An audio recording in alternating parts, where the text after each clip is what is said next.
Good afternoon and welcome. I'm Robert George. I have the honor to be the director of the James Madison Program in American Ideals and Institutions and a former professor of jurisprudence here at Princeton. It's my very great honor to welcome all of you to our 2025 Harold T. Shapiro Lecture on the Ethics of Science and Technology. The Madison Program was founded 25 years ago this year under the visionary presidential leadership of Harold Shapiro.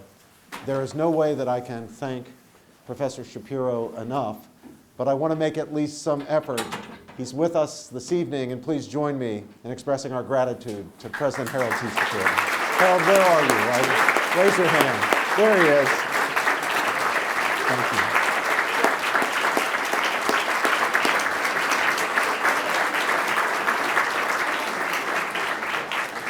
The James Madison Program is a program dedicated to exploring enduring questions of American constitutional law and Western political thought. If you'd like to learn more about the program and everything we do, please visit our website at JMP, James Madison Program, jmp.princeton.edu, and follow us on X at Madison Program. On our website, you can sign up for our newsletter, subscribe to our Madison's Notes podcast, and learn more about all our upcoming events, both virtual and in person. And what a treat it is to welcome back to Princeton the acclaimed social psychologist and my esteemed friend, Jonathan Haidt.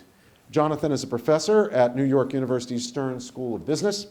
He received his Ph.D. from the University of Pennsylvania in 1992 and taught for 16 years in the Department of Psychology at the University of Virginia, before going on to NYU. He was a visiting scholar with us in the 2007 academic year in our University Center for Human Values.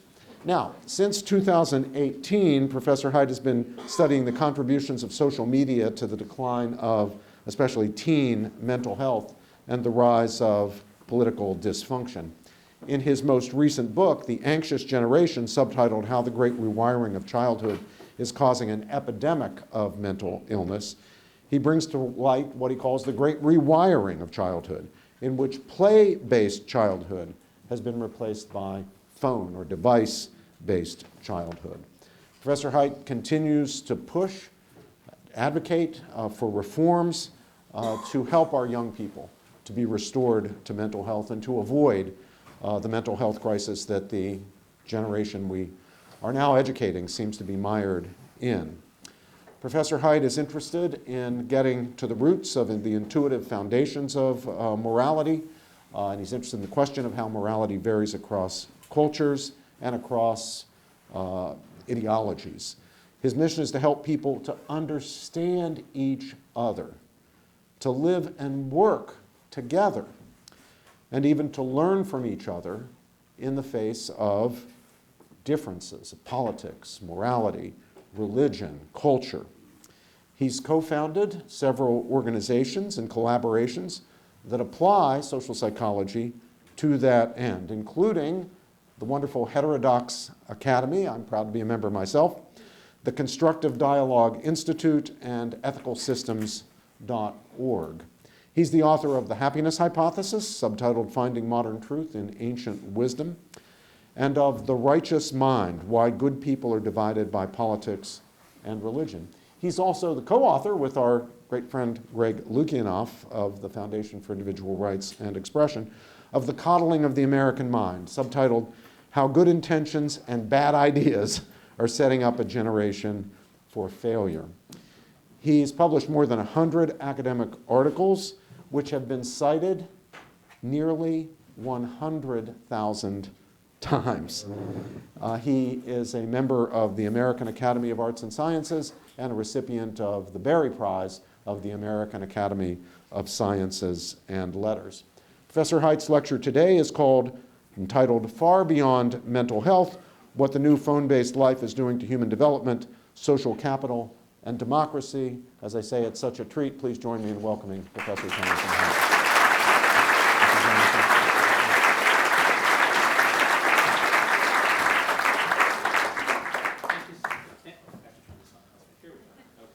Thank you so much, Robbie.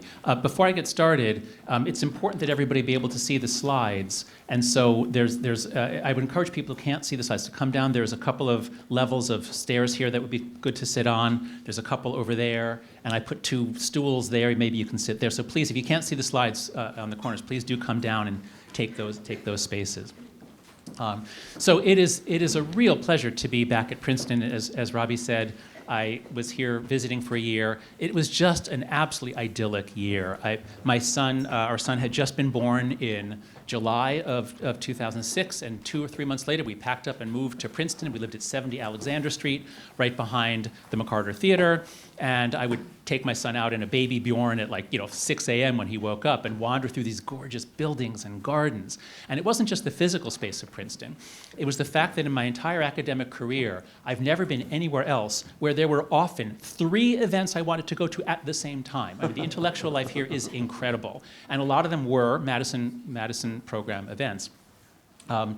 And I'll never forget, I was really shaped by the Madison program put on a series of lectures by Leon Kass, 3 lectures, I remember. He was really developing ideas about technology and dehumanization, I think was the topic. And that's exactly what I'm doing now. I didn't realize until just at lunch with Robbie, whoa, those lectures actually helped me get to where I am now. And so anyway, I love this university. It's a real treasure. You're all lucky to live here and be part of it. And I'm very grateful to be invited back into the Madison program. Thank you, Robbie.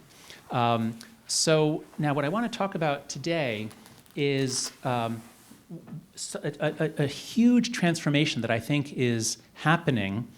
Technology always changes society, and technology is changing faster and in ways that more get into the circuitry of our social lives than ever before, than steam engines or automobiles did. And I think that the effects are profound and mostly terrible. Of course, there are many benefits to technology. We all benefit from it. But I think we're plunging into it without fully understanding what it's doing to our social lives and especially to adolescent development, a very vulnerable period of time. So let's get into it.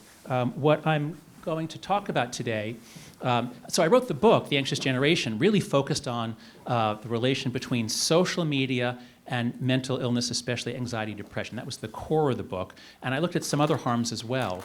But since the book came out, I've been studying a lot of other things and realizing the damage goes so far beyond mental health, mental illness. And so I'll be covering 7 other topics where I think we can talk about what the technology is doing to us and why we need to rehumanize our lives and reduce the technology, especially in the lives of children.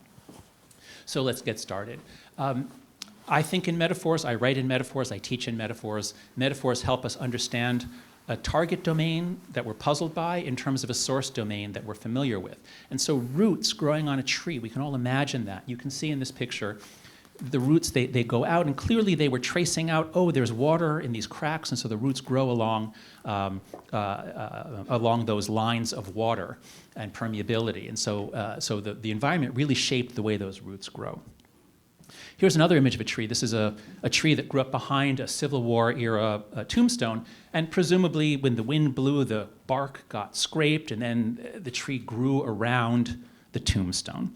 I think this is a really good metaphor for neural growth in an adolescent or child brain. When we have biological systems growing with physical constraints, they tend to grow around those constraints. And so many young people are noticing that their left pinky, if they're right-handed, whatever hand you hold your phone in, half of all young people in America say they're online almost constantly.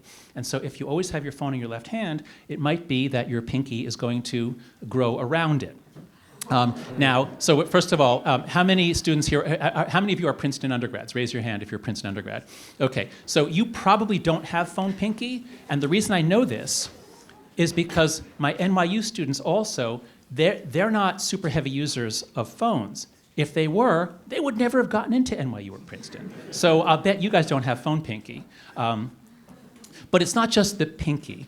It's actually many parts of our body. When we're all spending hours a day hunched over, we're getting a variety of physical deformities and pains from this new phone-based life. One of the clearest is myopia.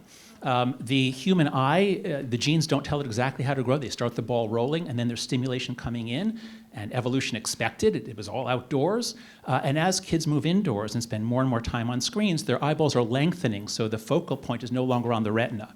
So humans are becoming myopic, literally short-sighted, because of our new phone-based childhood. And so the cure would just be a little more time outside. Let them play outside more. Kids don't play outside very much anymore. And I'll be talking about that a little later. This is a photograph of an actual Gen Z brain. And as you can see, as with that tombstone, I believe that when we raise children on screens for 5, 10, 12 hours a day, their brain, in a sense, grows around the phone, around the device. I made this with Midjourney, actually. Don't worry, it's not an actual. Nobody was harmed in the making of this.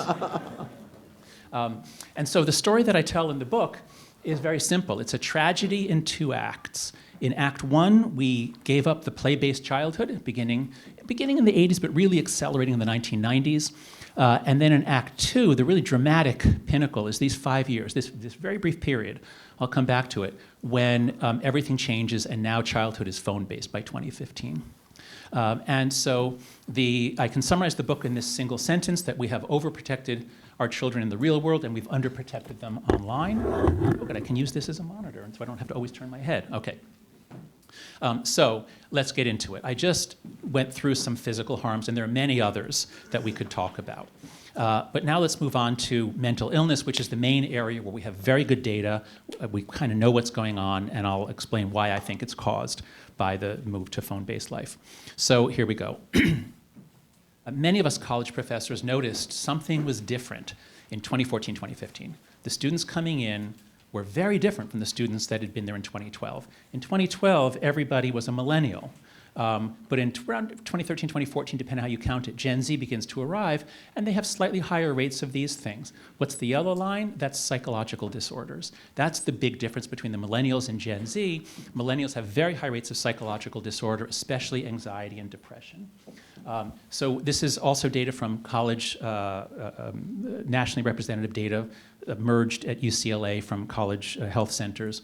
And what you see in all the graphs I'll show you, there's no trend before 2010, and then this happens. When we enter this period, 2010 to 2015 in here, the levels, everything goes up, but really it's the anxiety-related disorders, the internalizing disorders, that really show the most remarkable increase. Now, it's not that life suddenly got scary in the 2010s, because it didn't happen to everyone else. This is when you break up the anxiety data by age. What we see is for older people, no change whatsoever. It's really Gen Z that got hit by this. And the red line is, here it's millennials, so these are, I believe, younger millennials especially. But really it's Gen Z, and only Gen Z, that got hit by whatever it is that happened in the early 2010s. There are always gender differences when we talk about internalizing disorders. Especially at puberty, girls begin to have higher rates of anxiety and depression. That's always been the case. But because they start with higher rates in the period before, the increases, even though the percentage increases are similar, we can say it is now perfectly normal, typical, if you're an American teenage girl, that you are often sad and depressed, you've had a major depressive episode in the last year, and you're at least thinking about suicide. That is now a normal part of being an American teenage girl. You can see the COVID effect there. This was not caused by COVID. This was all in place before COVID. And some people say, oh, come on, it's the moral panic. The kids are all right. They're just more honest about it. Gen Z is more open to talking about their mental health. That's a good thing.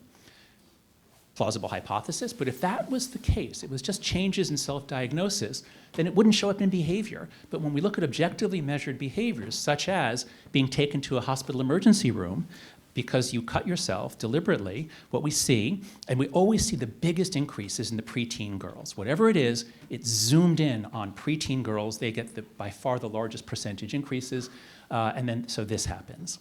So preteen girls didn't used to cut themselves, but now they do. It's not uncommon now for preteen girls to be cutting themselves or overdosing on their psychiatric medications. And it's not just us. This is when I really began to kind of freak out about this. Like, This isn't just an American thing. The exact same thing is happening in all the English-speaking countries. It's happening in Northern Europe, especially Scandinavia. It's not happening in Eastern Europe, and there's interesting things, we might come back to that, about religion and community. But especially in the freest societies, where kids were free to make lives that they wanted, I believe they got hit by a tidal wave and drawn off into this phone-based childhood. They were not rooted in real human communities. So it's internet. We don't know about the developing world, but we do know that across the Western world, at least, this is happening. Here's British data based on doctor records, no trend before 2010, and then this happens. So it's the same thing. It's as though someone turned on a switch somewhere, and all of a sudden girls around the world started cutting themselves. Here's data from Australia, not quite as sharp, but you still see a very, very large increase, especially in girls in psychiatric emergency visits. Data from across Europe. There was only a couple of studies that give us data across Europe. So this is self-report, high psychological distress, same pattern. Boys are up, but not as much. And the increase on all the graphs, it happens over and over again. For girls, it's very, very sharp. Around 2013, plus or minus, they go up. Boys, it's more gradual, and we'll come back to that, why I think that is. And it shows up in behavior as well. So it's for all ages of young people, but especially the biggest increases, again, are the preteens. And what we see here is that there was in a single year, 2012 to 2013 is when it started, a 67% increase in preteen girl suicides. And that wasn't a blip. That was the beginning of a rise up to 134% increase in completed suicides, as it were. Now, some of my critics say, oh, this is ridiculous, this is just America. Suicide is down around the world, and that's true. Fortunately, suicide has been dropping. If you measure it from 2003, this was an economist study, set across 17 nations, you see there is a general downward trend in suicides. Oh, unless you look at teenage girls. So teenage girls around the world are now up about 45–50%, but most other groups are down. So something is happening to girls around the world, at least around the Western world and some other countries. So that's my story about mental illness. Now, why? Why is this happening? So we have this mystery that all across the developed world, young people are becoming more anxious, depressed, and lonely, more likely to harm and kill themselves, and, as I'll say in a moment, less educated. Intelligence is going down around the world, or at least academic achievement, I should say. Ability to answer questions correctly on academic tests are going down around the world. Why? Why would this be happening? The story that I tell in the book is, as I said, this tragedy in 2 acts. I've not yet found another story. No one can even propose one. People say, like, oh, it's because of school shootings. Like, because 2012 was the Newtown massacre, the worst ever school shooting. After that, a lot of our kids had to face these really over-the-top, terrifying lockdown drills. So maybe 2012, the school shootings. Okay, fine, but why did the same thing happen in Canada and New Zealand? So there is no other story I've even encountered to explain why this happened around the world at the same time. And so if we want to look at this 2-act tragedy, I can demonstrate the first act in this room right now. What I want to ask you all, so everybody think of your number here. How old were you when you were first allowed to, you could just go out, slam the door, bye mom, you're out on your own, there's no adult with you, you and your friends are hanging out, you're riding your bicycles. Like, at what age was that? And if you grew up in the United States, so if that was first grade, your number is 6. If it wasn't until 7th grade that you had that freedom, your number is 12. So everybody think of your number. Don't say anything. Remember back. You got your number? Okay. So now what we're going to do is we're going to answer by generation. So if you were born 1980 or earlier, raise your hand high right now. Okay, so all of you are Gen X or baby boomers or perhaps the very last of the silent. Okay, you put your hand down. So just those of you who just raised your hand, only you. I'm going to sweep my finger around the room. When I point to your section, yell out your number. Just yell out an integer, okay? No irrational numbers, no negative numbers. Okay, so start over here. Just yell it out. 6. 8. Yep, okay. That was the norm. First grade. Yeah. First grade was the norm. And if some kid was not allowed out in 3rd or 4th grade, like people would say, whoa, like call the cops, like these parents are abusive, okay? Okay, so now, I'm sorry to all the millennials, I'm gonna skip you because you're not that interesting, you're sort of in between, okay? But we're gonna go to Gen Z, all right? So now, Gen Z, if you're born 1996 or later, I'll tell you what, we'll include 1995. So 1995 or later, raise your hand high. Okay, good, we have a lot of Gen Z here, okay? So you all have your number? And also, anyone who has parents of teenagers, I want you to think of the age at which you let your kid out. And if you want to answer, you can join in with the Gen Zs if you answer for your Gen Z teenager, okay? No, actually, no, don't do that yet. Let's just hear from Gen Z. Okay, just Gen Z. Yell out your number. 8.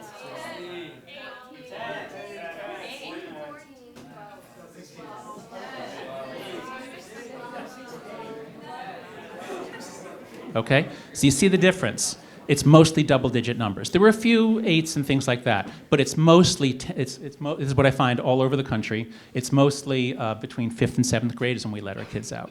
So these are the crucial years of childhood expanding. This is when most stories take place, is late, age 8, 9, 10, 11 is when kids are out having adventures in all the movies.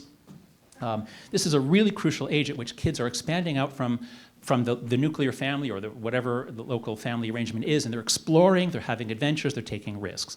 And we stopped that in the 1990s. Okay, let's just do parents of Gen Z. Let's just see if you have your number for your kid, and if your kid is only 8 or 9, yell out the age that you were going to let them out before this talk, okay? So let's just hear from parents now. What is the age for your kids? Yell it out.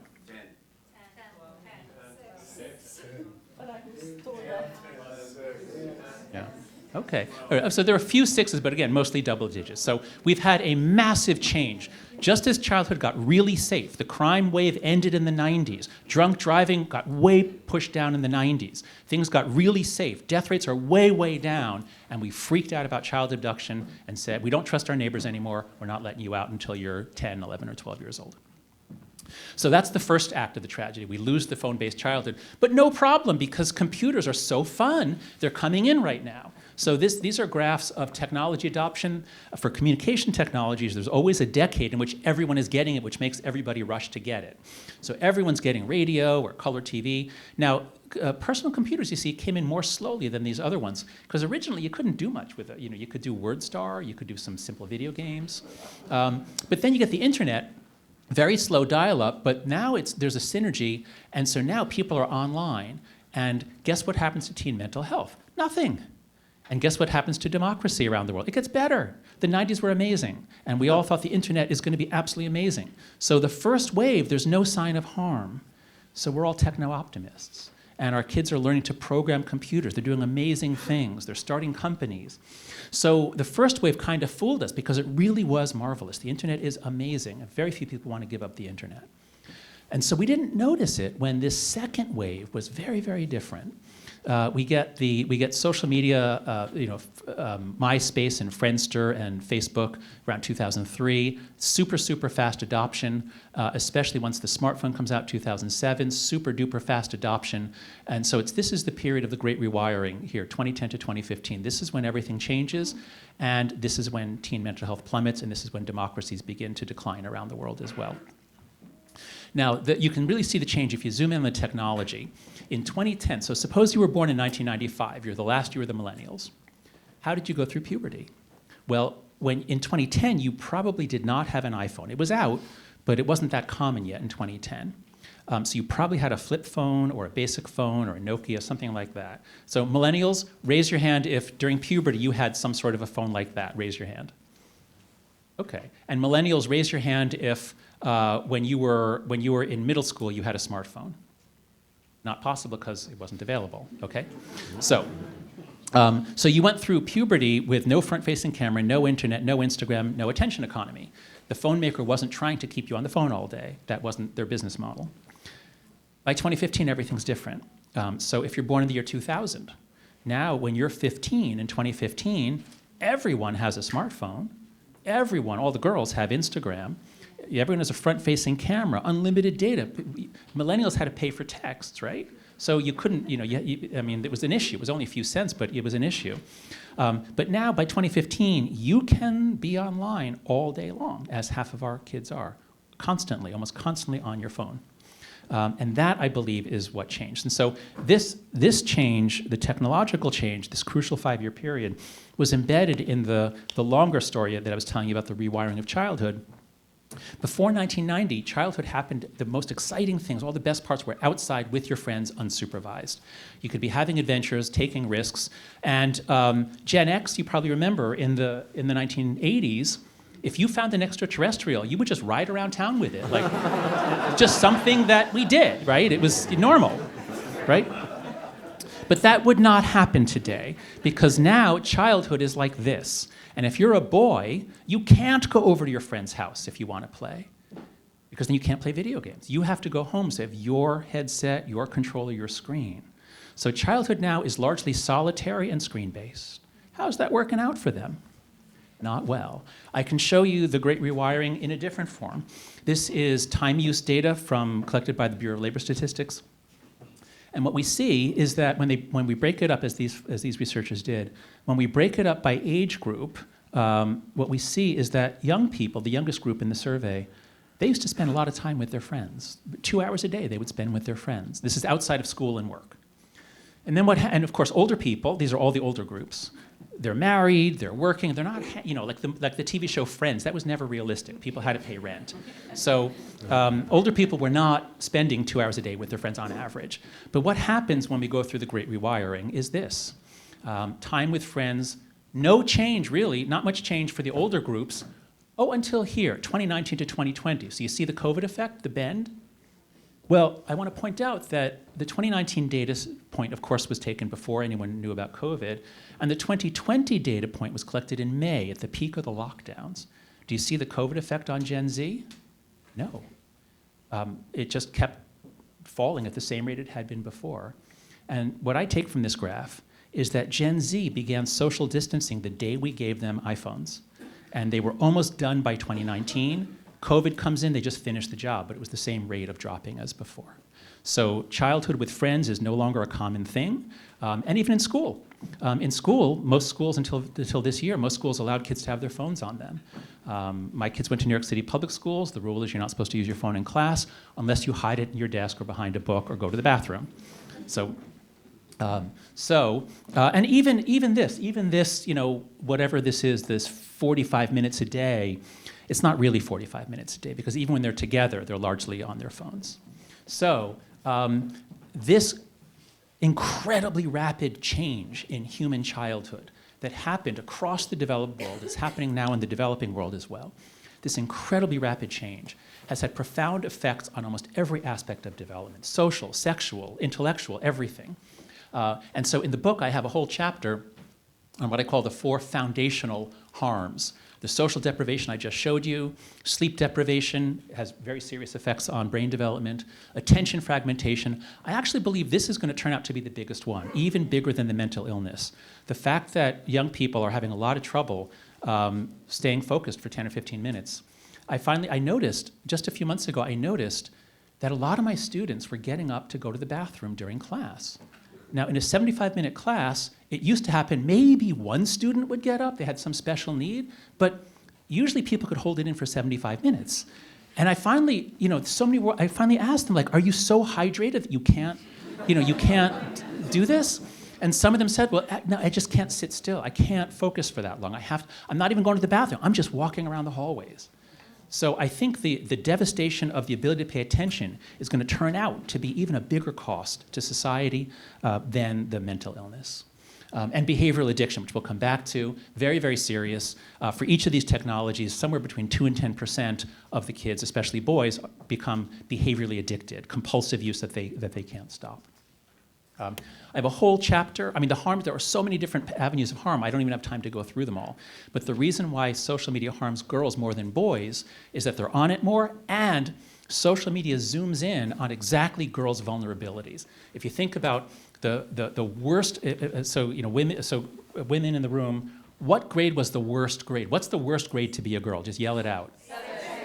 7th and 8th, exactly. 7th and 8th, that's when bullying peaks, okay? Wow. So all the worst parts of being a 7th or 8th grade girl, No your idea. body is changing, there's gossip, there's mean girls, boys, all my that turn. stuff multiply by 10 when everyone's on Instagram. You're not even safe over the weekends. Now, let me just pause because there's been amazingly little criticism. Almost nobody, I've faced almost no criticism for this book. I've said so many things in the book, and the criticism is focused on one point, which is what's the evidence that social media caused this as opposed to being a correlate. That's the main academic debate, and that's a healthy, normal academic debate. But so some people accuse me of fomenting a moral panic. I'm going around saying that we need to get kids off screens and social media, and they say I don't have the evidence because all I have is those correlational graphs I showed you. Social media comes in, kids get depressed and anxious. That's correlation, that is not evidence of causation. We all understand that. Well, guess what? There are so many different avenues of evidence that this is not just a random, spurious correlation. I'll just go through 7 of them very, very briefly.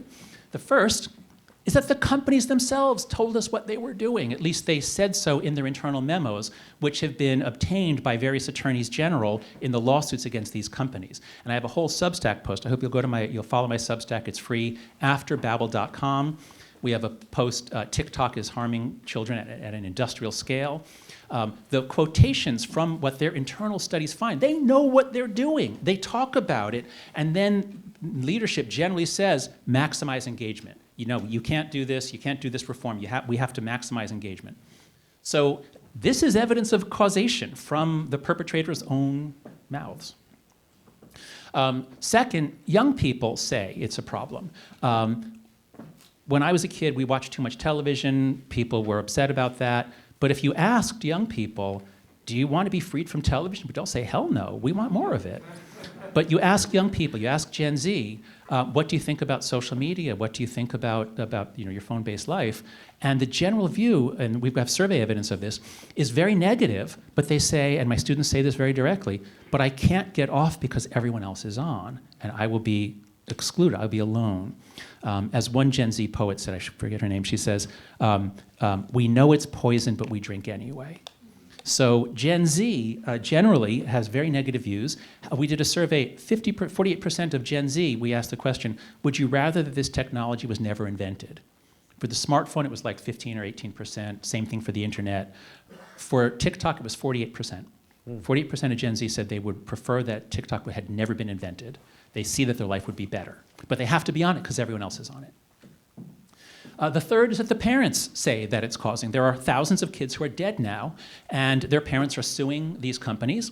And I think the critics would say that they're mistaking correlation for causation. I mean, yes, your son committed suicide while he was being sextorted, but he would have done that anyway. It's just a correlation. No, the parents saw what happened to their kids. They often have evidence of what was on their phone. These parents are not wrong when their kids are dead because of cyberbullying or sextortion on social media. Educators see it. Surveys of teachers and principals, they think that the phones are causing tremendous problems in school. Therapists say it too. So if I was just fomenting a moral panic and there was nothing going on here, presumably somewhere we'd see groups of parents organizing, saying, no, social media is wonderful for our kids, don't ban it. And kids, Gen Z, saying, no, we love social media, don't raise the age. You don't see that anywhere. Gen Z wants to be liberated from this. They just can't be an individual and escape from it. Some can, but most can't. There are a lot of correlational studies. The correlations are often around 0.1, which seems not large. But the null hypothesis is there's nothing going on. Some studies find a small positive, some find a small negative. But what I found over and over again is the studies that find no relationship, they blend everyone and everything together, all screens, all kids, all possible outcomes. And they come up with a correlation of 0.03 or something like that. But whenever we go into those very same data sets or those very same studies, and we say, let's not look at all screens, let's look at social media. Let's not look at all kids, let's look at girls. Let's not look at all outcomes, let's look at anxiety and depression. We always find a much larger correlation. Again, that's not evidence of causation, but that's evidence that the null hypothesis is wrong. The null hypothesis is there's nothing there, Haidt is just finding random fluctuations. And finally, in the social sciences, the main way we establish causation is experiments with random assignment to control condition. And there are about 25 such studies, and what they find is when you randomly assign some people to reduce their social media down to an hour or 30 minutes a day, on average, their mental health improves. Now, a study came out claiming that there's no effect because they blended one-day reductions with 3-week reductions. And if you have a drug addict get off the drug for one day, how do they feel? Better? Happy? No, you have withdrawal effects. It takes a while for the dopamine system to recover, for you to develop new habits. And so the experiments show benefits. So anyway, I'm like, what else can I do? There's 7 different kinds of evidence. But still, legislation is held up. There's a sort of a blockage because some people say, there's no evidence. There's no evidence of causation. It's just correlation. That is simply not true. And we have a lot we have posts on most of these already at afterbabble.com. Okay, so that's the end of the interlude. Why is this happening? Now, in the rest of the talk, I'll go much more quickly. Can I go any more quickly? Sorry. I'll go relatively quickly through these other kinds of decline. So we actually have very good data on educational declines as well. Derek Thompson had an article about a year ago. It sure looks like phones are making students dumber because there are a couple of data sets where we track student progress. In the United States, we have the NAEP, the National Assessment of Educational Progress.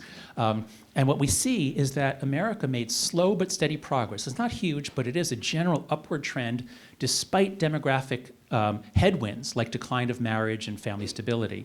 But even still, our students, on average, made slow but steady progress from 1971 through 2012. And then what happens? And then it goes down. Now, when this came out, everybody focused on the blue line. COVID, COVID, COVID. Look at what COVID did. The COVID is the cause. But nobody seemed to comment on the fact that the turnaround didn't start in 2020. It started in 2012. All right, so this is the 2023 data here at the end. And some people then were predicting that once we get past COVID and kids are back in school and no masks, it will recover. Well, guess what? About a week and a half ago, we got the data for 2024.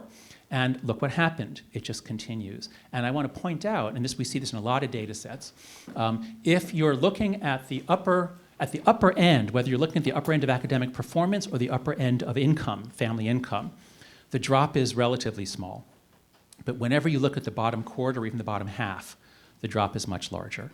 So whatever is happening to academic performance in the United States, whatever this is, it peaked for the bottom, they made some progress up until about 2012, and it's been downhill ever since. There is no COVID bounce. Things continue to go down. And I suspect as TikTok, as we get, so the older Gen Z here, you were not shaped by TikTok. Younger Gen Z and Gen Alpha, they were shaped very heavily by TikTok. I think this is going to go down further as the TikTok generation comes through. And it's not just us. Once again, when you look at the global scores, this is, I think, 35 countries in the PISA study, international, same thing. No sign of a trend before 2012, and then it goes down around the world. So my argument is that humanity, or at least in many countries, is becoming more anxious, more mentally ill, and less educated. This is pretty serious stuff. How much would we spend, how many billions would we spend to raise educational outcomes by the amount that we've lost? Happiness has declined also massively, but only for young people. So when I was studying positive psychology in the 1990s and early 2000s, it was common knowledge that there's a U-shaped curve of happiness. The most unhappy people are in midlife. You've got kids pressures, career pressures, taking care of your parents pressures, money pressures. And so that's always been the case, and this was true around the world. But David Blanchflower recently has a series of publications. He finds that actually young adults are no longer the second happiest people. So the way to see it, this is a reverse U-shape. So this is a survey question thinking about your mental health. For how many days in the past 30 was your mental health not good? And so what percentage said 30, that all 30 days, in other words, I'm in really bad shape. and I've been in bad shape every day for 30 days. And so what we see is that it used to be, when we look at the data from collected in 2005 through 2017, we see the familiar U shape, inverted U in this case. The 40s and 50s, the blue line, this is when people are most likely to be incredibly stressed and have mental health problems. That's what used to be. Notice that the lowest levels are actually the elderly in their 70s. People in their 60s and 70s are actually the happiest people. And then the second happiest are young adults, used to be. People in their early 20s are the second happiest people after elderly people. But that's not true anymore. When Blanchflower looked only at data sets collected more recently, what he finds is that the least happy people are people in the 20s, Gen Z. And this, he says, he's found it in 75 countries. This is a global change, not just the developed world, but the developing world. Young people are now the least happy people globally. So happiness is declining. Gosh, there's so much I could say about the loss of boys and men. When I started writing the book, it was clear, I had clear evidence social media is harming girls. I could show that, and I did show that. I wasn't sure what was happening with boys when I started the book. By the end of the book, Zach Rausch, my research partner, and I, drawing in part on Richard Reeves, a wonderful researcher from Brookings, he now recently started the American Institute for Boys and Men. So drawing in part on his work, we were able to tell the story about how boys are withdrawing from the real world. But Richard did not talk about technology. He's a Brookings data geek. He wrote an amazing book on inequality. He's looking at job opportunities, changes in economic, this and that. He didn't even mention video games or any other changes in technology. And what Zach and I found is when we trace it all out, we can tell a very clear story, which is, yes, as Richard said, boys have been retreating from the real world since the 70s. They are, girls are rising, boys are falling, whether we look at educational outcomes or employment outcomes. And it's in part because beginning in the 70s when computers came out, I mean, I remember when Pong was the video game. It was like the first video game. You could play it on your television set. Raise your hand if you remember Pong. Okay. Any of you remember playing 8 hours a day on Pong? You couldn't. It was boring. It was kind of cool with your friend, then you go outside and you play, okay? But the video games got better and better and better and better, especially once you get color, you get high resolution, you get internet, you get multiplayer games. More and more amazing. Same thing happened to the porn. The porn, when older people were young, was fairly minimal, and now it's the most maximalist, hardcore, selected by algorithms to be maximally enticing. So the porn is, it's like the difference between fentanyl and opium. So the porn, the video games, the attractions of the online world for boys have gotten vastly more powerful compared to the 70s and 80s. And so boys get hooked on quick dopamine. Anything you do, so watching television is entertaining, but interacting with a touch screen where you act, you get a reward. You act, you get a reward. That is B.F. Skinner in a box. Television could send you information, but it couldn't train you the way we train a dog or an elephant. A touch screen trains a child the way a trainer would train an elephant or a dog, with lots of small rewards. And that was their goal. They've said it. They told us that's what they were doing. They knew about dopamine. They knew about how to give a quick dopamine hit to keep them on, to pull them back. So the way to think, and this is an interesting thing about boys. I think the most interesting graph in the book, people ask me about this a lot, is this one. The CDC keeps track of why people go to hospitals. They need to know if there's some weird new outbreak of something. And so if we look at the right-hand panel, this is the number per 100,000 actually total numbers, of females by different age groups who were admitted to hospitals for unintentional injuries, mostly broken bones from falling, things like that. And what you see is that the youngest group, the teenage girls, used to have the highest levels of hospitalization because they're doing some risky things. And as we go through this great rewiring period, everyone drops, and you can see that the teenage girls used to be tied for highest, and now they're tied for lowest. So teenage girls have dropped relatively. They're taking fewer risks. They're not as likely to fall, okay? Now look at the data for men. It's the same thing, but much, much bigger. Who used to have broken arms? Teenage boys. Jump ramps, wrestling, climbing on dangerous structures. I mean, that's what my boyhood was about. And so boys used to, many older people, you remember that sometimes there would be a person in school with a cast, and you'd sign the cast. Gen Z, did you ever sign anyone's cast? There aren't any broken bones anymore. I'm exaggerating a bit, but relatively speaking, it's way down. So you can see injury rates for teenage and boys and young men in their 20s, they were dropping even in the 2000s. I think boys are getting more in video games, they're going outside less. But look what happens when we get into the Great Rewiring period. Teenage boys used to be the most likely to break a bone. Now they are less likely than their fathers or grandfathers to be hospitalized for a broken bone because they're not doing anything that could break a bone. They're just on video games and porn. Make your own jokes there as you like.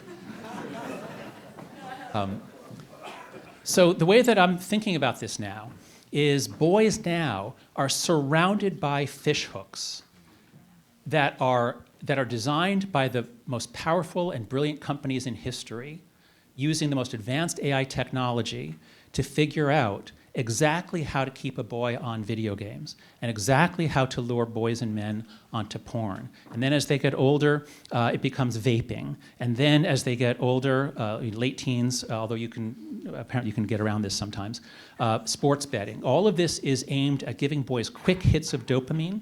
And then you get all the investing, the gamified investing. So young men, and Richard has told me, in states that legalize sports betting, you get an immediate, huge increase in mortgage defaults and bankruptcies among young men. Because even if most young men are okay with it, if 5 or 10% of men are destroyed by this, that is massively important for our society. I cannot believe that we have legalized sports betting on the internet, but we've done it and we're destroying the boys and the young men with it. And so you can see this is the sort of stuff Richard points to. So the percentage of people, and these are not young, early 20s, we're talking about people in their 30s, the percentage that are still living at home, they've basically taken themselves out of the game. They largely are unemployed and mostly, I would guess, addicted to one or another of those dopamine products. So I think we're losing boys and men. Related is the declines in ambition, risk-taking, and creativity. And here I don't have hard evidence for you. I'm working on this, but I think I've heard from enough people who are seeing this. But this is, I think, a very evocative example. Sam Altman, of course, famous for OpenAI, and Pat Collison of Stripe, they had a conversation about a year and a half ago. And Collison points out, when we first met, Mark Zuckerberg was the preeminent person in one of them, and he was in his 20s. And before that, Mark Andreessen was preeminent when he was in his 20s. And before that, Bill Gates and Steve Jobs. So in software, there have always been young men in particular, were these amazing, they started a company when they were 20 and it grew it to so this has always been a field in which young men in particular would just explode onto the scene. And Collison says, but it doesn't seem that's true to me today. And then Altman says, yeah, I'm obsessed with this problem. Something has really gone wrong. Where are the great founders in their 20s? I hope we'll see a bunch. I hope this was just a weird accident of history, but maybe something has really gone wrong in our educational system or our society. And it's too soon to know. It might be that in the next 5 or 10 years, Gen Z will do amazing things when they're in their early 30s. We don't know. But so far, we're not seeing it. So I want to try something. It's a little dangerous to try with a large audience and cameras rolling. But let me see. I want to ask you all, don't say anything. Just think of 3 people under 29 that you can think of who've made a big impact on society. They've done something big, and therefore their name is widely known. So leave aside athletes and musicians, because the market is such that there will always be amazing athletes and musicians. Leave that aside. People who really did something novel, original, amazing, changed the world. Okay? Can you think of 3? Okay. So call out a name. Who do you think of? Greta Thunberg. Okay, that's right. Yep, Greta and Malala. That's right. Those are easy. Okay. Is there a third? Who's the third? What? Never heard of her. Samina Nakwila? Raise your hand if you've heard of her. She won the Palme d'Or. Okay. Okay. Okay, so there are some individual people, but they're not emerging. There used to always be some amazing young artist or writer that everybody was talking about. Anyone else? Any other candidates? Amanda, yeah, you're right. I should put her up as a third. Amanda Gorman counts. She's the poet who spoke at Obama's inauguration, yeah, or second, yeah. Biden, that's right, yeah. So Amanda Gorman would count, yes. But what I want to point out is that it's very hard for anyone to think of a male who has done anything important. And it's very hard for anyone to think of an American, although Amanda Gorman is American. And it's very hard to think of anyone in a field besides activism. So Gen Z women are very active in activism. And Amanda Gorman is an example of a poet. But that's it. Now, there is a third. There is one guy, Alexander Wang. He's really amazing. He has an amazing TED Talk. He started Scale AI. So he's like, he could end up being sort of like another Steve Jobs, that sort of thing. But he's the only one I know of. Raise your hand if you've heard of him. Okay, oh, some of you have, okay. So, but again, I think my point stands. When we think of amazing Gen Z people who have really made a mark on the world, it's really just Greta and Malala. And I believe this is in part because Gen Z does not own its own attention. They have hardly any attention to apply to problems. It's all taken up by the phone. My students say if they're waiting for the elevator, the phone comes out. If they're sitting at lunch, the phone comes out. If there's a lull in the conversation, the phone comes out. There's never time to mull anything because there's always entertainment coming in. Thank you for nodding and confirming. So I think we have a very serious problem with a decline in risk-taking and creativity and ambition. Next up, spiritual degradation. So this is perhaps an odd topic. I'm an atheist. But when I was almost done with the book, it was all about children. I realized, wait, this is hitting all of us. We all feel somehow brought down by this, not lifted up by the technology. And so I have a whole chapter in the book on spiritual development. I wrote a book called The Happiness Hypothesis. It's about ancient wisdom, and we look at what ancient advice it was to have a flourishing, fulfilling life.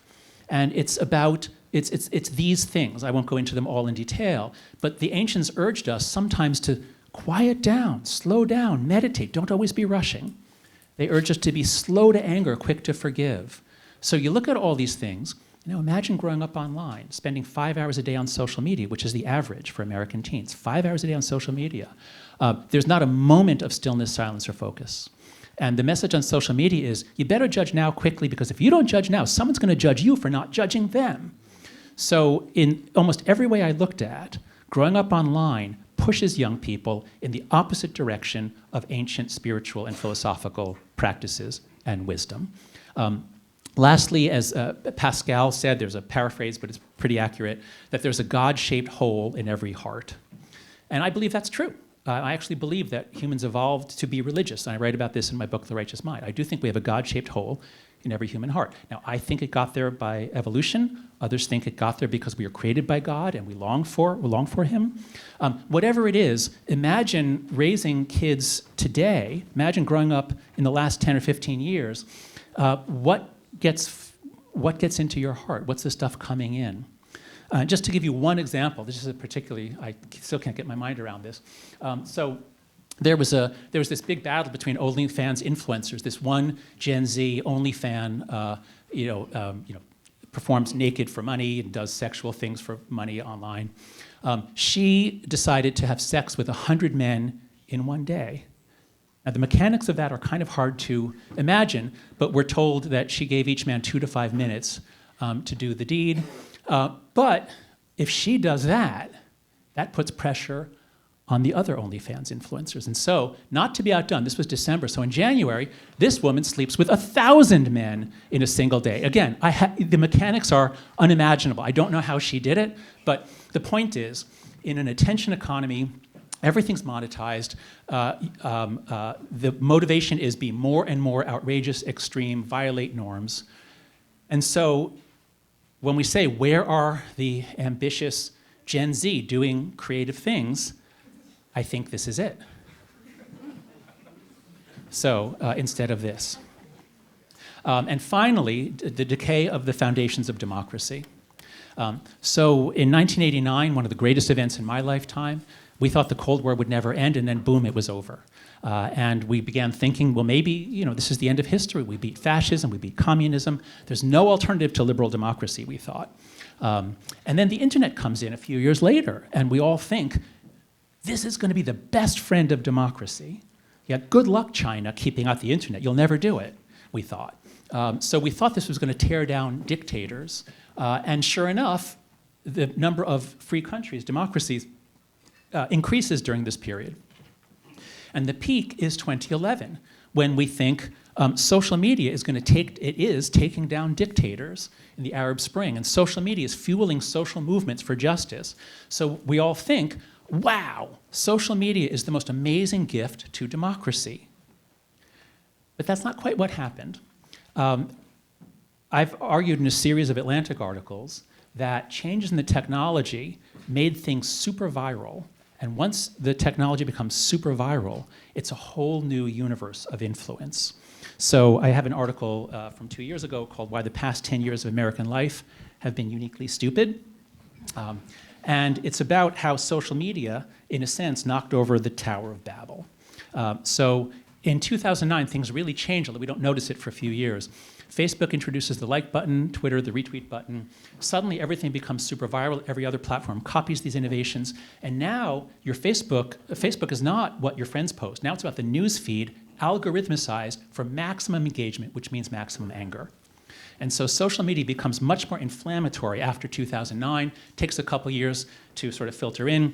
The man who invented, or one of the engineers who worked on the retweet button for Twitter, later said it was as though we handed a loaded weapon to 4-year-olds because they saw Twitter mobs forming, they saw the effect. And this has given us a polity, a public square, that is radically incompatible with the Founding Fathers' vision of what it would take. They knew that democracy almost always blows up. It goes up in flames because the people are passionate, they follow a demagogue, they follow a dictator. So they designed a constitutional system that would slow things down, give the legislators some distance while still letting the people get rid of them every couple of years if they weren't happy with performance. But they built it very carefully to survive the known weak points of democracy, one of which is the tendency to just get lost in we'll argue about anything if you give us a chance. And of course, Twitter has made it something that now can happen many, many, many times a day. And so an article in The Atlantic by Jeffrey Rosen. So I think we are now living in Madison's nightmare. The constitutional mechanisms he gave us were appropriate for the Gutenberg era, the era of print. But in the network era, we don't know if they're going to hold. We don't know if they're going to work. I think they will need to be updated quite a lot. And so the metaphor that I've been using is that we are now in the post-Babel era. That is the story of the Tower of Babel, this extraordinary, very short story about God seeing the humans building this tower, this walled city, so that God can never flood them again, as he did with pre-Noah. And God, as I interpret it on its face, is offended by the hubris of these people. He says, "Let us go down and there confound their language, that they may not understand one another's speech." And that, I think, is the situation that we're in. This technology that is so amazing. And in fact, 2011 was actually the year that Google Translate became available on devices. So in a sense, even though the Babel story explains why we speak different languages, why it's hard to understand each other, in a sense, 2011 was the year that we rebuilt the Tower of Babel, and we were super powerful. And we had this amazing technology. And we thought, this is going to unite us. It's going to unite us around the world. It's going to foster cooperation around the world. But then what happens? Because it's super viral, what it actually ends up doing is shredding any possibility of shared facts, shared stories, shared identity. So I think we are now, once again, in the second post-Babel era.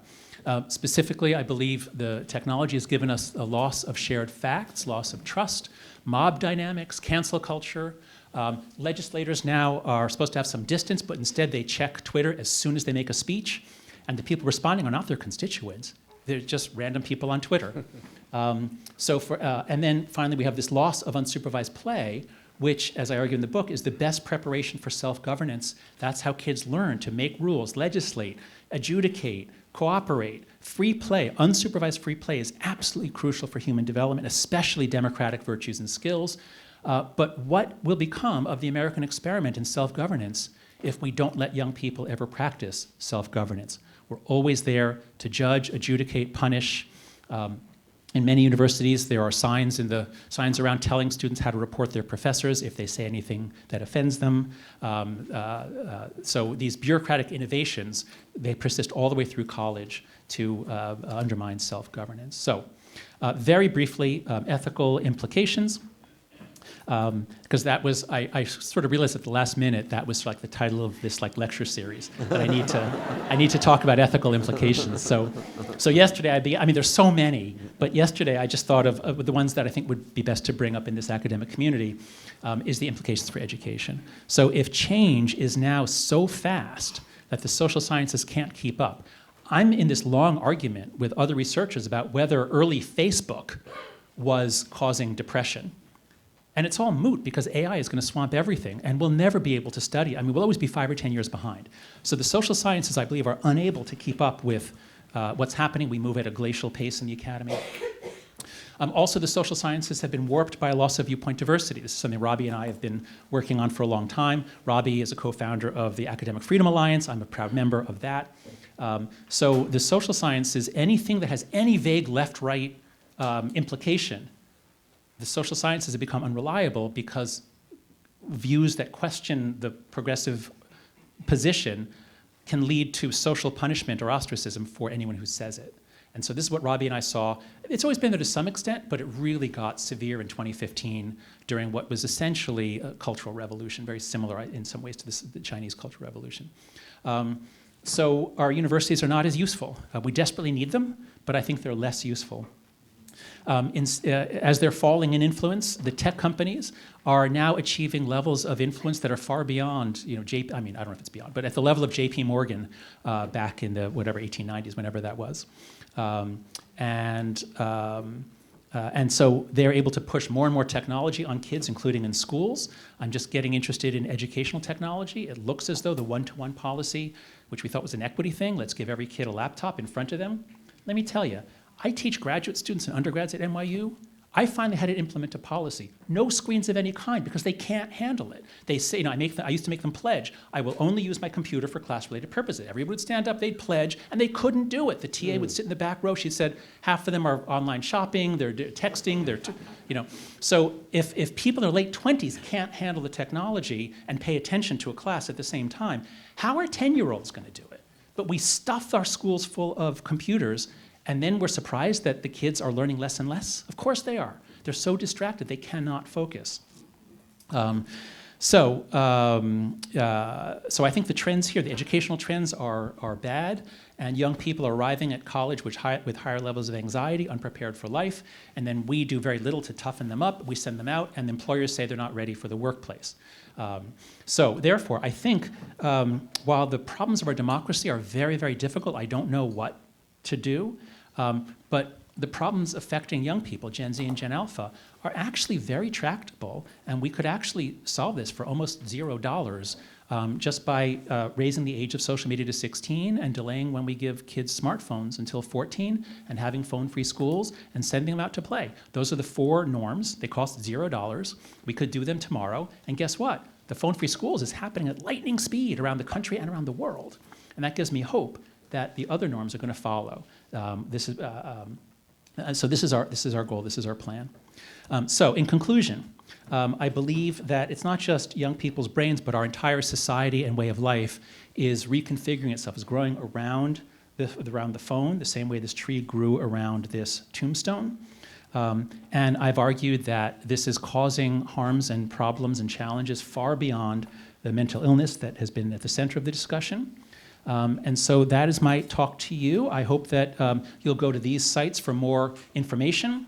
And I hope that, especially if you're in the academy, if you're a professor or a grad student or postdoc, I hope you'll join Heterodox Academy, an Academic Freedom Alliance. And if you are in any sort of sense an administrator at a school, we've developed a program called Perspectives at constructivedialogue.org, which teaches kids the skills of talking across divides. So thank you. I look forward to your questions.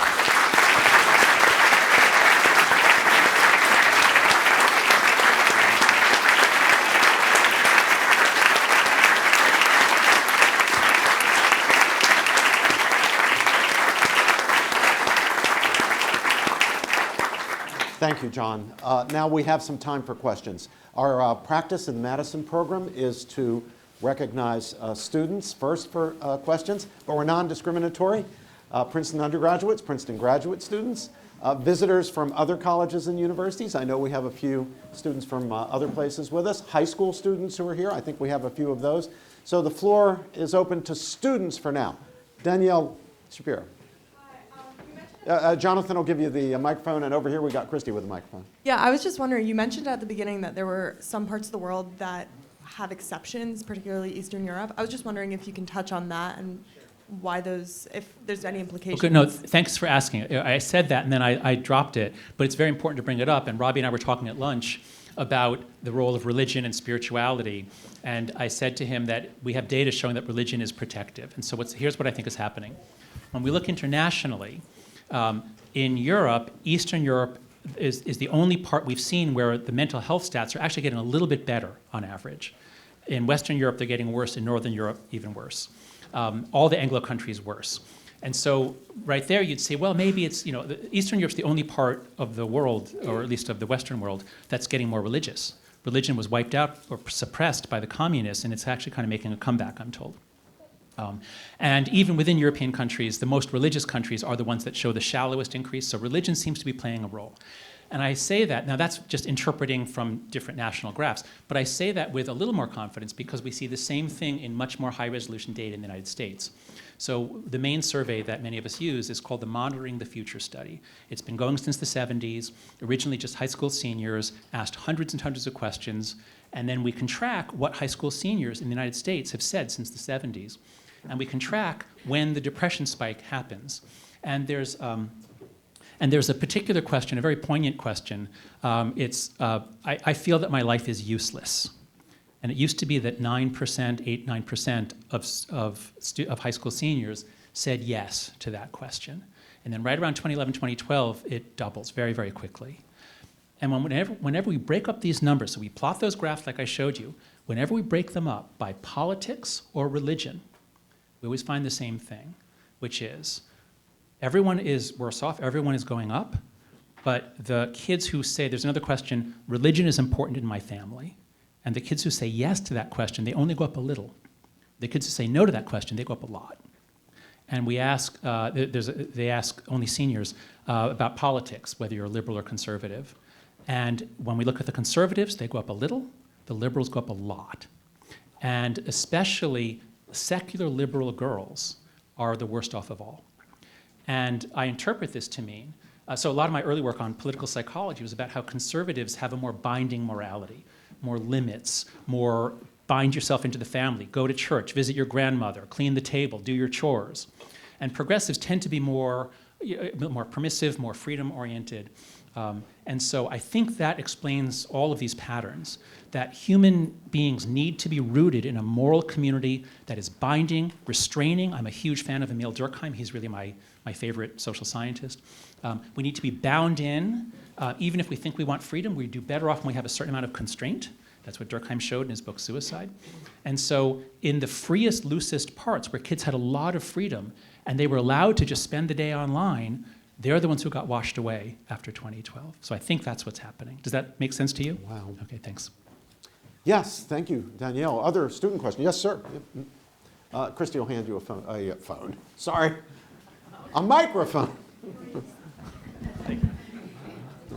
Thank you. And also, thank you for this presentation as a Gen Z member. When I first heard versions of this, it felt like a vocalization of something I felt for a while. I just have a question regarding how you think this interacts not just with the kind of digital space, but actually in the real world, the decline, the rise of car-dependent infrastructure, suburbia, the fact that the average kid actually can't bike that far without running to a highway or some sort of dangerous. How does that affect the correlations here? Now that's a great question. The built environment does matter a lot. And in a car culture like the United States, it is more dangerous to have your kids running around the street. Now, it turns out that 8-, 9-year-olds can learn to cross the street. All of us did it. But we don't think that 8-, 9-year-olds are capable of that anymore. Related to that is also, the suburbanization. When my father was growing up in New York City, there were a lot of kids, they'd meet on the street, they'd play stickball in the street. If a car was coming, they'd go off the street. That's not possible anymore for the most part. But the fact that this is happening everywhere, even in towns where they could do that, even in rural areas, the fact that it's happening everywhere means that the built environment is not, I don't think it's the cause of this change. Also, all those changes you're talking about, they were gradual from the 70s through today. But the mental health didn't really change at all until 2012. So I do think it's a part, and what this tells us is that to do that fourth norm, the far more independence-free play, we can't just say, kids, get out of here, don't come home till the streetlights come on. That's what a lot of us were told when we were young. Get out, don't watch TV, just get out and go play. It's harder for us to do that, in part because there are very few kids around. You know, those of us who grew up during the baby boom, there were kids around. Now there's very few. So there are a lot of structural obstacles to doing this. And so I co-founded a group called letgrow.org, and we have two very simple programs. One is called just Play Club, which is the one place that parents will trust their kids to be unsupervised is the school playground. And so if you just open the school playground 30 minutes before class starts, the kids want to come to school, they start class happy, and then after school, you leave it open for 2 hours so that they don't have to be shepherded around to all kinds of classes. They can just play. So we have to be more deliberate about it, but we can do it. And actually, and the way you started your question, saying that it resonated with you, as long as we're focusing on the Gen Z members, I want to ask you all of you who are Gen Z, born after 1995, would you say that I largely got the story about your generation right? It's a pretty dark story. I hope you perceive no blame of any kind. But overall, do you think I largely got it right, or do you think I've largely misunderstood your generation? Raise your hand if you think I largely got it right. Gen Z only? Okay. And Gen Z who think I largely got it wrong, please raise your hand. Don't be shy. Don't be shy. Okay, we have one 50-50. Well, John, you're saying Okay. mensa, yeah. Okay, actually, yes, wait. Mensa, So yeah. okay. So this is what I always find. Gen Z is not at all in denial. They're not defensive. They understand what's happening to them. They see the effects of the technology on them, but they're trapped. And it's up to us, older people, to change laws, change norms, make it possible for kids to break away, because it's hard to break away alone, but if we can help them do it in groups, then it gets done, and it's more fun. Yeah, we have a question up here. Yeah, Mel. Thank you so much for this presentation, all the wonderful graphs that you shared with us. It really is striking. So my question kind of relates to the answer that you just gave, and the problem of demographic decline, because that's another major thing going on around the world. And I'm thinking also about in terms of smaller family sizes, right? So if we were to focus in on children, for example, who are only childs, or only have one sibling, versus kids who grow up in a bigger family and have more playmates. Do we notice something about what happens if we take away social media? Do only children feel more lonely, or just another dimension to think about this problem? I like the way you're thinking about that. And so I remember, I taught psychology for a long time at UVA, and I remember coming across something about, only children don't have worse mental health, and if anything, they're more successful in life. So that used to be the case. But it used to be the case that if you're an only child, there were kids around, and you were playing with them all the time. And now, if you're an only child, there are not kids around, and no one's going to trust you to walk to another kid's house. So if you're an only child now, you're spending a hell of a lot of time in your room on your computer or your phone. So I would bet that if we check it now, we will find that only children have worse mental health because they don't have as much play. I have two kids, they're 3.5 years apart. My wife and I thought they're different sexes. We thought they wouldn't play so much. They played all the time because they were each other's playmate. They were the most fun thing around. So I do think it's more difficult now that we have only declining birth rates. And the decline, I think, is going to greatly accelerate because, as we already know, the millennials were having less sex than any generation before, even though they had all the dating apps. They had the possibility of having more sex. But the sex decline began with the millennials, and it's accelerating with Gen Z. The more that everything is convenient, the more that boys can get sexual satisfaction from a screen with no risk of rejection, the more that the boys are incapable of flirting or courting or becoming husbands, the more anxious the girls are. So I think that what we're going to see is a very rapid decline in marriage and childbearing, which is going to exacerbate the problem. So I think we've got to get moving on this very, very quickly. Yes, ma'am, right up there. Hello, thank you for the talk. It was fascinating. I was wondering, so in pointing to social media as the source of unhappiness, what role or importance do you ascribe to the content of information shared on those platforms versus just the mechanisms that are in them? I'm just thinking about the constant messaging of wars, conflicts, and anxiety that's present on social media platforms. So I tend not to think about content very much. And here's why. Most people think about content automatically and exclusively. In the television age, all of the debate was about content. Will seeing violence on TV make kids violent? And that missed the point that television changed everything about the way we lived. And so when Marshall McLuhan famously said, the medium is the message, he said, don't be distracted by the content. That's not where the action is. Now, if the content happens to be video after video telling you how to kill yourself and why you should, yes, the content matters. But everybody's talking about content, and I want to talk entirely about design and the other kinds of changes. And so suppose Mark Zuckerberg could really take off all the self-harm content from Facebook, from Instagram. Suppose girls only saw pictures of happy girls living healthy, happy lives. Would that be good for girls? No. So even if we clean up the content, the fact of constant social comparison, I think, is incredibly powerful. The fact of constant interruption is incredibly powerful. So yes, content matters, but everyone's talking about content. I'm focused on the other 90% of the story, which I think is the bigger part. Thank you. You had your hand up over there. Thank you for your presentation. As a member of Gen Z, I'm seeing the effects of artificial intelligence, especially ChatGPT and whatnot, in our education. And you also mentioned how students are severely underprepared to go on to the workforce after undergraduate education. Could you please talk about the implications of AI and whatnot, and what you would recommend to educators and administrators to combat these issues? Well, first tell me, what are the effects that you see? I'd love to hear from you. Of course. I see a lot of students not being able to produce their own work, so they turn to resources such as ChatGPT or DeepSeek, which is very common now, to produce their work for them. It came out like 2 weeks ago, and it's common now? 100%, Okay. 100%. And amazing. it's coupled actually with the rise of social media, because individuals are saying how useful it is for them, so they're getting influenced easily.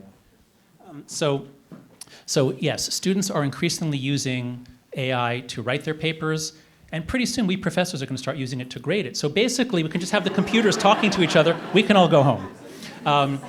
One way to think about this, so look, in general, I'm really fighting hard to establish the principle in law and in custom that children are not adults. And in the real world, we know that. There's all kinds of age limits in the real world. There are no limits in the virtual world. If you're old enough to lie and say you're 13, you're in everywhere, or you can say you're 18 for porn. And so I think we need to establish the principle that technologies that adults can choose to use to make their lives better, because the technologies are amazing. I use them. They're really helpful. So I have very little to say about regulation for adults. But once we're talking about under 18, I have a lot to say, because I think what we're doing is destroying the attention and mental health of a generation around the world. And so I'd like to establish the principle that if you're inventing chatbots, if you're character AI, and you're creating people, characters they can talk to, and you can customize them and make them as sexy as you want and as flirty, and if you can do all these things, how about we don't let minors use it until it's proven safe, which it never will be. And so the fact that you may have heard about the case of a young man who fell in love with the chatbot he created from Game of Thrones, and she said, "Come meet me and come to my side," and he killed himself to meet her. So this is going to become increasingly common. As all of us get lonelier and lonelier, we're going to turn to these increasingly sophisticated chatbots, and I think people are now talking about AI as artificial intimacy. What's going to happen when all of our needs are satisfied by computers? And I think the answer is an increasing dehumanization. We go for what's easy, we go for what's convenient, and you can make an argument for adults doing that, but children need to learn how to do things for themselves before they hire servants. Well, let's throw the floor open now so anybody can ask a question. Yes, you may. Christy will hand you a microphone. Thank you. I was wondering, you had 4 ideas, take phones out of schools, have 14 years old before you can have a phone. Have you studied anything where there's mandatory service at 18? And what happens in those countries where all 18-year-olds have to go, and whether or not that does any impact? Oh yes, no, I think that would be an incredibly powerful thing to do. One country where this is not happening is Israel. Israel has not had a Gen Z problem, and what they're finding since October 7th is their Gen Z is amazing, and it's in part because they all have mandatory military service. And it's not just the religious kids, the secular kids too. That's a country that has an incredible amount of cohesion as well as division. But they have major, major national service. It's an existential threat to the country, and that is very protective. And Emil Durkheim would say the same thing if he were here to talk about Israel. And many of us have talked about, in terms of like, what can we do to improve the health of our democracy? And one of the most recurrent ideas, and Greg Lukianoff and I talked about this in the Colony of the American Mind, is national service. And while it wouldn't be a draft, it wouldn't be mandatory national military service, but I do think if there was a way to, if not compel it, then make it very attractive, make it a norm, that, so 18-year-olds today have the life experience of a 15-year-old from 30 years ago. 18-year-olds, I believe, are not ready for college, and on average, some are. But I think it would be really valuable if the norm was you take a year after high school, you get away from your parents, you live in a different part of the country, ideally a red-blue exchange would be the best, and you experience life in another part of the country, and you work on a farm, you work caring for the elderly, whatever it is, you do something useful. Young people feel so useless. If we gave them a year when it wasn't just about them getting into college, but it was about them helping people, that would be amazing. So yeah, thank you for that. Yes, right next door, right over here. Yep. Hi, I just first want to say thank you for the talk, for all the work you've done, all the research, the books. I'm a mom. I live in Princeton. I have a fifth grader and a second grader, and I'm starting to work in my community, try to make friends, and we're very influenced by you. Thank you. My question was about how you said that people with religion are showing less, the rootedness in moral, or tight-knit families with some coherence. What would you say to a non-religious? Like, what have you seen that's working in non-religious families that replaces that? Yeah, no, that's a great question. Good Well, luck. first, I would advise anybody who could be more involved in a religious community to do so. So my wife and I joined a synagogue in New York when my son turned 8. My wife is Korean American, but we wanted to give them a sense of being Jewish.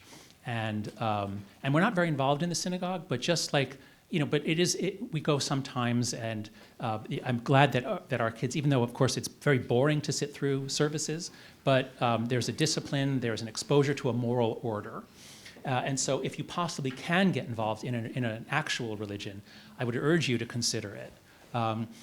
There have been many efforts to do religion without God. There have been many efforts since the French Revolution to worship something other than a God, worship reason, or there's like Sunday service or something. There's something started in the UK, like people get together, they eat on Sunday morning, they talk. Those sound nice, but there's research showing that the more binding and restrictive a group is, the more value it creates psychologically and sociologically. So this is why conservative religions, I think, are the most protective. Progressive religions are more loose, more permissive. So there's a couple things going on here. One is just being part of a community where people are growing up together and children are exposed to adults. So to the extent that you can find a few families that have kids similar age, live near each other, have a kind of what's called a playborhood, a neighborhood in which everyone knows that you can go to different houses. And a simple norm for younger kids, I think, would be free play Friday. Nobody schedule your kid for piano lessons or anything else on Friday. Friday, try to establish the norm. On Fridays, the kids are all free. Here are 7 houses, 12 houses that are part of it. The kids can roam from house to house as they please. Something like that to give them a sort of stable community. And then the adults tend to get to know each other. A lot of us, we form friendships in college, and then we don't form new friendships again until we have kids, and then we meet other parents. So I think there's a lot that can be done in communities, even if you don't have religion. But the community part plus a moral order, I think, is the most powerful. Thank you. Yes, John, right behind you there. Tom Pyle. Tom? Thank you very much for this wonderful presentation. My question is about identity and what outcomes or results are you finding in terms of identity? And I see this in 3 ways. Identity rigidity, which is certainly going on politically as people move to their extreme poles, but also identity fluidity. I'm struck by anecdotes I hear from my boarding school about the girls an increasing number of girls who are identifying as bisexual, for instance. And then what some, like Abigail Schreier, might say is gender confusion, which is to say transgender identity being influenced by what is happening as a result of the outcomes that you are suggesting. Now, I'm not wishing to make any judgments about this, but active as I am in local mental health, I'm seeing many of these aspects in families. We discuss these things and we're looking for answers and so on. What are you finding on these issues? Thank you for that. It's tricky territory to talk about, but I'll start with a kind of a sociological observation, which is that identity traditionally has been not something you choose. Identity is based on your position in society. So, when you are married, you take on new obligations. Depending on your caste or your occupation, you have certain obligations. So around the world, identity is something that society gives you, and that might be changeable if you change what you're doing in society, but the idea that you get to pick your identity is very new, and a lot of it emerged on Tumblr between 2012 and 2014. A lot of these ideas about identity, if you look it up, there's a great article, oh shoot, what's the title? But I didn't know this until a few years ago, as I was focused on Instagram and TikTok. But Tumblr apparently is where a lot of these ideas about identity were nurtured. And that everyone can choose, there are hundreds of different identities to choose from. And while it sounds freeing, because our kids are drowning in structurelessness and anomie, I think it's a bad idea. And I think that is at least consistent with the fact that the least mentally healthy people are progressive young women, because I think they're the most exposed to those ideas about identity. I don't think they're healthy, but I don't know. I haven't really studied that in detail. I could be wrong, but those would be my thoughts. Thank you. We have time for one more question, and Christy, can you hand this lady right there the telephone? I keep doing it. Yeah. Microphone. We're technologically challenged. Yeah. Well, I'm obsessed with phones, John. Even though I'm a boomer, obsessed with. But you call it a telephone. Nobody calls it a telephone. Well, that's true. Only old. That's the proof I'm a Telephonic device. Go ahead. So thank you for this talk, and I'm just wondering from a policy standpoint, what sort of pushback have you been receiving from people who don't want to implement the changes that you're proposing? Amazingly, nothing whatsoever. There's been almost no pushback. It's been really astonishing. A year ago, I expected pushback, and there's been almost none. And so let's go through it. So here are the 4 norms. So no smartphones before high school. Lots of people agree, and increasingly, now that the book's being talked about, many more people agree, and there's no organized resistance to it.